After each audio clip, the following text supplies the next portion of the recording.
Buenos días. Este verano hemos sido testigos de cómo diversos medios de comunicación se han centrado en el fenómeno Ocupa, creando, a mi juicio, excesiva alarma social a la hora de advertir de la posibilidad de que al regreso de vacaciones tengamos nuestra vivienda habitual ocupada y tardemos años en recuperarla. El objetivo de este pequeño vídeo es únicamente señalar aquellos errores con los que me he encontrado a la hora de tratar esta noticia por dichos medios, tanto desde el punto de vista semántico como desde el punto de vista jurídico. En este sentido, hay que diferenciar claramente entre lo que es la ocupación, es decir, el llamado delito de usurpación previsto en el Código Penal, que se castiga con la pena de multa de 3 a 6 meses o de 1 a 2 años de prisión en casos de violencia e intimidación, del delito de allanamiento de morada, previsto siempre con pena de prisión de 6 meses a 2 años o de 1 a 4 si hay violencia o intimidación. La pregunta es clara: ¿qué diferencia hay entre ambos delitos? Pues una muy esencial: el concepto morada, el concepto domicilio, residencia habitual,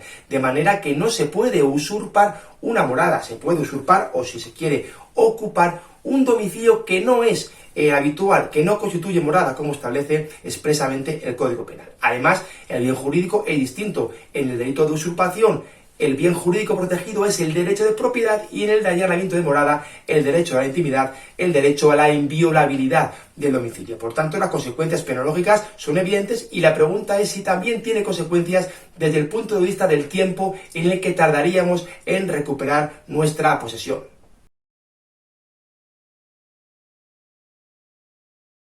Hay que decir que los tiempos de recuperación de los inmuebles no son los mismos en el caso de la usurpación que en el caso del allanamiento de morada. Y me baso en lo siguiente: el artículo 18 de la Constitución establece que el domicilio es inviolable y que ninguna entrada y registro se podrá hacer sin consentimiento del titular o sin resolución judicial, salvo, dice, casos de flagrante delito. Y para mí eso es la clave. Quien allana, quien viola la intimidad, está violando un domicilio que la ley cataloga de inviolable. Por tanto, lo hace con continuidad delictiva, puesto que allana y continúa, persiste en el allanamiento. Por tanto, nos encontramos ante un delito flagrante, y la policía podría actuar ante este tipo de delitos. Evidentemente, a la policía hay que aportarle algún principio de prueba para convencerle de que es nuestra vivienda habitual.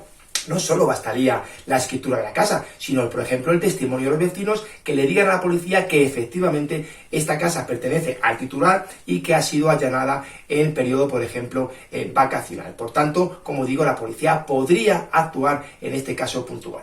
Anteriormente expuesto, también tiene carga jurídico en el artículo 15 de la Ley de Protección Ciudadana y el artículo 553 de la Ley de Enjuiciamiento Criminal. Faltaría por analizar qué pasaría si la policía no actuase porque, por ejemplo, no tuviera claro que la residencia es la habitual de la persona que insta la petición, que también es posible. En ese caso, tendríamos que interponer la correspondiente denuncia ante el juzgado de guardia por allanamiento de morada, pidiendo la medida cautelar de desalojo inmediato de dichas personas. Si aportamos junto con la denuncia un principio de prueba lógico y razonable, es muy raro que un juzgado en unos días no acuerde esa medida de desalojo inmediato del inmueble, sin perjuicio de seguir las investigaciones contra los presuntos responsables del delito de allanamiento de morada. Por último, desterrar otro falso mito de que la policía solo tiene 48 horas para actuar. Esto es falso, no está previsto en ningún lugar de nuestro ordenamiento jurídico, y también es falso que la segunda residencia no sea catalogada de morada. El Tribunal Supremo tiene establecido que la segunda residencia, la residencia temporada, la residencia de playa, etcétera, también goza de la protección constitucional del artículo 18 respecto a la inviolabilidad del domicilio de la morada. Nada más, hasta aquí este vídeo. Espero haber aclarado algunas dudas, y si os gusta, suscribiros al canal y compartir. Muchas gracias por todo.